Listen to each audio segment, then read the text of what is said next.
Malawi Today.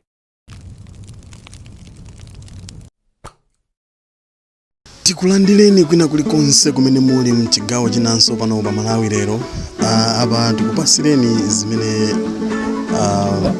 anthu ena akuyankhula zokhuzana ndi Dr. Kabambe. Dr. Kabambe mmene mukudziwira ndikunena kuti akufuna kuyimira nawo mtsogoleri wa chipani cha UTM komanso akamusankha azakhala akuyimira nawo pakupikisana nawo pa president wa dziko lino. Ndi mkulu uyu akukambanso zokhuzana ndi Kabambe kunena kuti iye yutu watenga legacy ya malemu Dr. Saulos Klaus Chilima. Ndewa yankhula zambiri komanso kusogolo kwa video imeneyi tikupemphani kuti muonerenso zinthu zina zimene Dr. Kabambe azitulusa ngati zimene azachite akakhala kuti inuyo mwawasankha kukhala ngati president wa dziko lino. Iwo ayankhula zinthu zambiri, anapanga list zinthu zimene azapange akazakhala kuti awina. Nde ndingopemphani kuti mukhale pomwepo muonere zinthu zimenezi.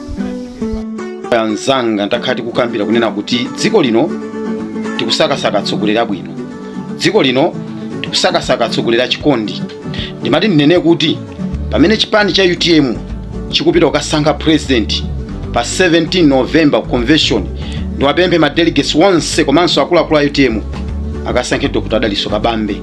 Chifukwa chonena kuti Dr. Daliso Kabambe wationesa kuti tsopano wavala msapato za Dr. Saulos Klaus Chilima, amene anali ndi cholinga nda Malawi mdziko muno, amene anali ndi chikondi nda Malawi mdziko muno, amene anali ndi kufunira zabwino wina aliyense mdziko muno, Dr. Saulos Klaus Chilima. Kwa amene akukapikisana ku mpando wa president makamaka ku UTM, Dr. Kabambe eka nda amene akutionesa kuti wavaladi msapato za Dr. Saulos Klaus Chilima. Sinimangonena koma ndimakhala ndikufufuza kuti kodi zabwino zikuyenera ziyambire pati, zikuyenera zichokere pati. Umboni pitani mukafunse ku famu, tinanena kuti Patrick Mabedi ntchito yankulira. Tapemphapo chimanga mdziko muno kuti iyayi abale atate ndikathandizire na anzathu amene akuvutika kwambiri kumene kumangochi. Ndikunena pano Professor Peter Mutharika pa 7 November 2024 anakawathandiza anthu kumangochi. Zikutanthauza kuti zimene timangokamba sitimangozikamba koma kunkambira Malawi weniweni amene ali mwini wake wa dziko lino, amene akuvutika tsiku ndi tsiku kugwira ntchito yakalavula gaga. Dr. Kabambe kagwireni ntchito pamene mukatenga mpando pa 17 November wa president wa chipani cha UTM. Tikufunanso 2024-2025 general election udzayimirirenso kukhala ngati president. Mwaonesa kuti SKC wakusiyani inuyo. Pa chifukwa ichi ndikuchita declare kuti tsopano Dr. Daliso Kabambe akusintha dzina kapena asintha dzina, adzidziwika ndi dzina lonena kuti Dr. Daliso SKC Chilima Kabambe. Mfumu ya ndodo Emmanuel Leya Makatani. Baba.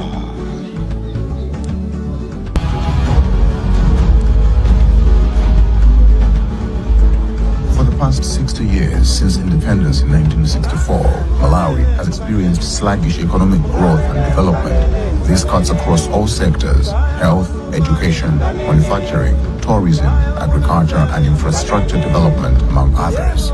Though rich with resources that would promote trade and boost economic activities, little has been done to transform Malawi. But not all is lost. The highly resourced Malawi and the people have hope in the economic development plan as proposed by one Dr. Daliso Kabambe. For the development of Malawi, Dr. Daliso Kabambe proposes several initiatives. He proposes the Shire Valley as the breadbasket for Malawi through the completion of the signature project, the Shire Valley Transformation Project.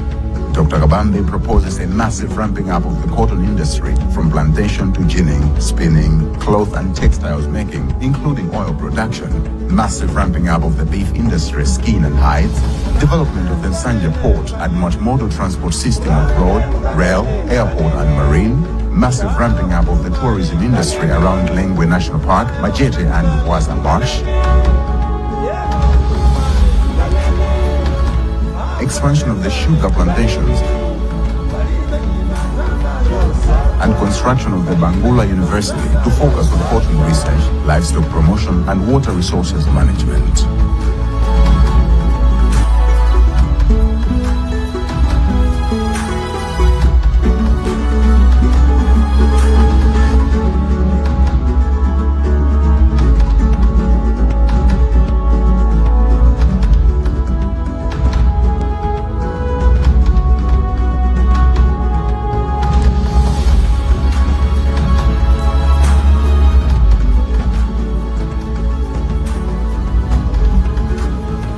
Mulanje, Cholo, Chiradzulu, and Palombe. Here is what Dr. Kabambe proposes. Develop rare earth mines at Songwe Hill and Tundulu. Massive ramping up of cassava, pigeon peas, bananas, pineapples, and pears and their processing. Massive ramping up of the dairy industry. Development of the world-class tourism center around Mulanje. Fast-track replacement of better tea and macadamia varieties and facilitate transfer for idle estate land. Massive ramping up of small stocks and poultry industry that include excellent processing, packaging, and marketing arrangements. Mwanza and Neno districts. Here is what Dr. Kabambe is proposing. Massive expansion of plantations of better varieties for wheat, pigeon peas, cotton, tangerines, lemons, and oranges and their processing plants. Massive expansion of cattle farming and processing.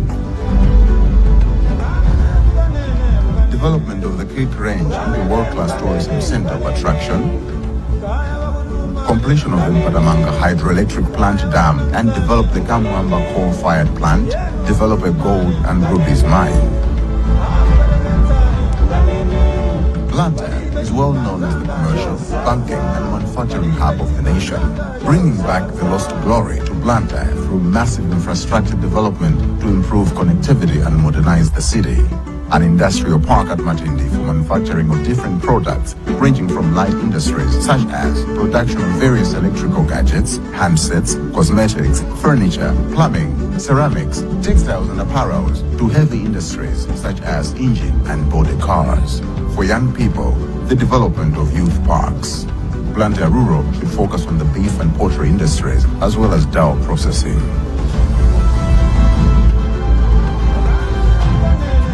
For Zomba and Machinga, establishing processing plants for rice, pigeon peas, mangoes, fish, tomatoes, tobacco and coffee, while at the same time boosting the beef industry coupled with massive transformation of tourism around Zomba Mountain. He proposes the development of the most talked about multimodal transport hub at Luande to connect Malawi through rail, air, road and water to cut transportation costs of imports.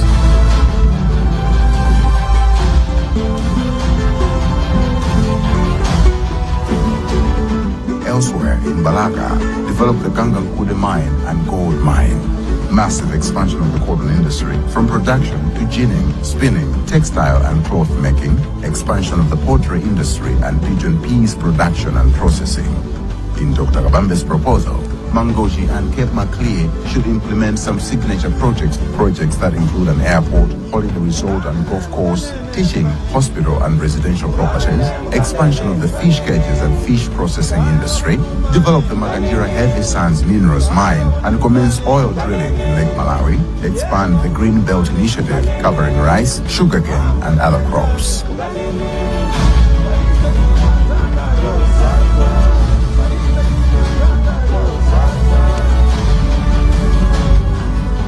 And Dedza districts supply the country with Irish potatoes, tomatoes, cabbages, and a variety of vegetables throughout the year.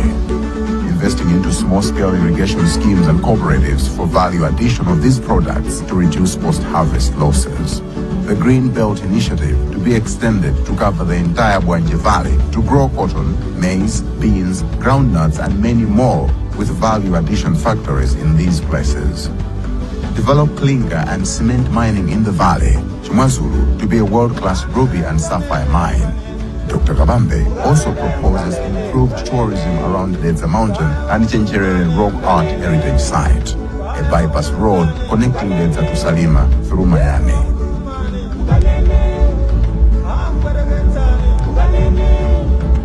Lilongwe, the capital city of Malawi.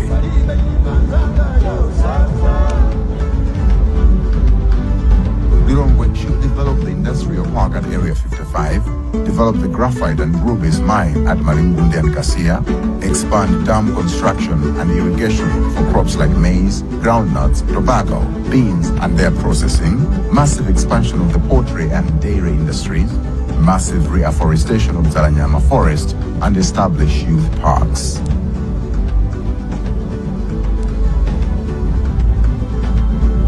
Doa, Nchisi, Kasungwa and Mchinji are the hub of commercial farming in Malawi. Dr. Kabambe acknowledges that agriculture is at the heart and soul of Malawi. He therefore proposes subsidizing commercial production and processing of tobacco, maize, beans, soya beans, groundnuts, and vegetables.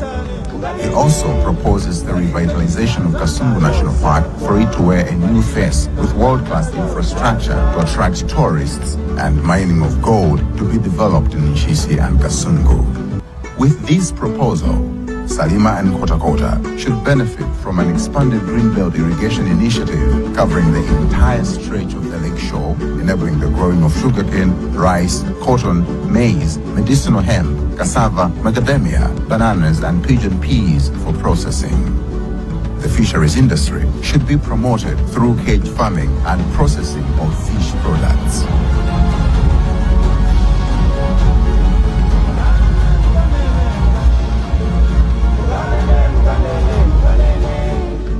For the development of northern Malawi, Dr. Kabambe proposes several initiatives. Key among them is transforming Mzuzu City into a modern city with infrastructure designed to promote business activities and attract substantial investment. Additionally, upgrading Mzuzu Airport to an international status will facilitate easier access and open up the north for foreign investors, further boosting business opportunities in the region.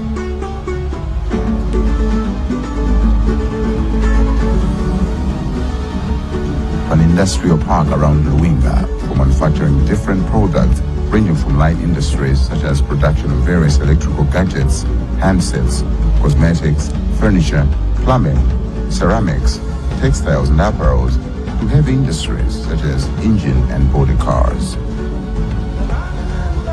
Expansion of Mzuzu University.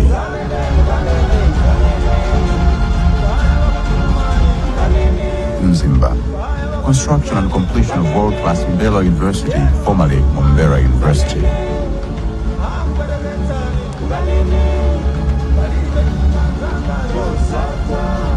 Massive reforestation of Chikangawa Forest and development of world-class eco-environment system. Development of the Kanyika mines and other gold, emeralds and rubies mines. Massive expansion of the livestock industry, massive expansion of the agriculture and agro-processing subsector focusing on maize, beans, millet, groundnuts, soya, sorghum, potatoes and macadamia production. These will be processed and value added.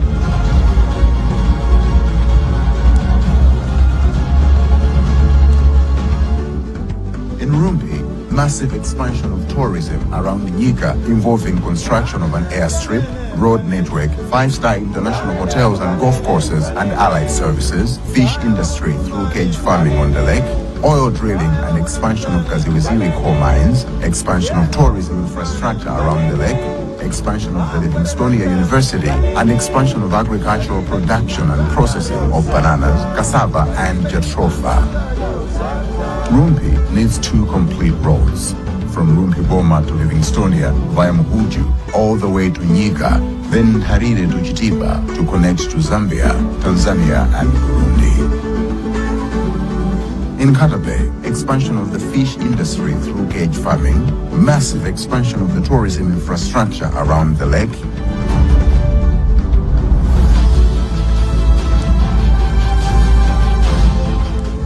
massive expansion of agriculture and agro-processing around rubber, macadamia, medicinal hemp, cassava and bananas.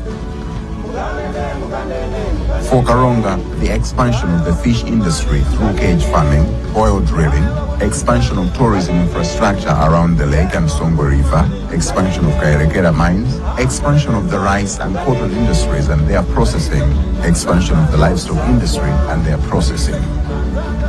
In Chitipa, Dr. Kabambe proposes massive expansion of agriculture and agro-processing around maize, beans, groundnuts, bananas, macadamia and coffee, specifically around Misuku Hills. These will be processed and value added to attract competitive prices both locally and on the international market. Expansion of the livestock industry can be a mellow atmosphere like no other, which can be turned into a world-class tourism destination for poised to provide a unique proposition of breathtaking experiences, from world-class accommodation to exciting adventures, both on the majestic turquoise Lake of Stars and land full of ecotourism's serene beauty, comprising rocky promontories, golden beaches, and huge baobab trees. State-of-the-art modern cruise ships to provide an unparalleled sailing experience over Lake Malawi, and which should also be accessed directly by air with an upgraded airport. For the country to achieve all these, Dr. Kabambe proposes the following 7-point plan. 1. Full-scale reorganization and restructuring of the entire public service to make it bottom-up, with Capitol Hill remaining with policy or standard setting and monitoring and enforcement functions only, while the cities, municipalities, and district councils focus on implementation of all economic and social programs. District-level structures need serious strengthening of manpower that include key players, to include cabinet ministers from the district responsible for the development of the district and sector ministry, members of parliament, councillors, district commissioners, and civil servants based in the district, NGOs, civil society, community, and religious leaders in the district, and council of prominent people from the districts. They will all work together as implementers and oversight agents in the district's work. District resource base needs serious revamping, and Dr. Kabambe proposes a package of no less than 100 billion kwacha for each district for a sustainably long period of time. This would massively improve district-level infrastructure of health, education, water, energy, and other economic and social amenities. Capitol Hill should only have resources for policy and monitoring activities. 2. Reposition bilateral and multilateral arrangements to maximize support from development partners. 3. Recalibrate the fiscal, monetary, and exchange rate policies with a view to bring down inflation to single digits within the shortest time possible, stabilize the exchange rate, grow official reserves to 6 to 9 months of import cover, bring down the bank rate to no more than 5% over the shortest time horizon, bring public debts to a range within the internationally acceptable thresholds to cut waste in the national budget with a view to release the borrowed liquidity back into the banking system to be used by the private sector. This will help the private sector grow the economy and create jobs for the youth. 4. Create and develop economic hubs for each district based on their comparative advantages and economic potentials. Industries will coalesce around 5 major areas, namely crop and livestock industries, minerals, gas and oil beneficiation industries, fisheries industry, tourism industry, manufacturing industry, and transport and other public sector work. In each industrial area, an anchor institution should be established, turbocharged, to mobilize finances locally and internationally, comprising public and private investments to support districts' develop the industries. Mining Development Corporation, MDC, should anchor minerals, gas and oil beneficiation industries, while Tourism Development Corporation, TDC, should anchor tourism industry projects. On the other hand, the Green Belt Initiative, GBI, should be reorganized to anchor crop and livestock industry. Raw of Madeko should also get expanded to anchor the fisheries industry, while the Manufacturers Development Corporation should anchor the manufacturing industry. 5. On financing of the development projects, Dr. Kabambe proposes that apart from raising national budget resources to district councils to no less than 100 billion kwacha annually, Dr. Kabambe proposes further that the cut in domestic debt borrowing has the potential of releasing trillions of Malawi kwacha in the banking system to finance private sector investment projects. Dr. Kabambe also proposes the massive revamping and serious recapitalizations of development banks such as the Malawi Agricultural and Industrial Investment Corporation, MIC, and the Export Development Fund, EDF. Dr. Kabambe further suggests the revamping of Malawi Stock Exchange, MSE, and the alternative stock exchange market. Dr. Kabambe is also proposing better uses of trillions of Malawi kwacha in the pensions fund and tapping into other endowment funds locally and internationally. The role of high street banks, microfinance institutions, SACCOs, village banks, and banking konde all need to be visited to be positioned in such a way that they support district-based development initiatives. 6. Dr. Kabambe also proposes massive infrastructure developments focusing on catalytic sectors such as the energy sector to enable the country to produce and generate enough energy to support industrialization and a multimodal transport system covering railway, marine, air, and all transport infrastructure. 7. Rooting out of corruption. One of the key deterrents to Malawi's development is corruption. Malawi cannot develop with rampant corruption. Dr. Kabambe proposes the prosecution of all known and reported cases and the introduction of public sector-wide pre-inspection audits and have the ACB clear all contracts and ensure operational independence and efficiency in all prosecution authorities. This work is tough, but if all these proposed measures are to be implemented, we shall have an environment that will grow the economy, create wealth and jobs, turn Malawi into an export-oriented economy, and raise the living standards of all our people.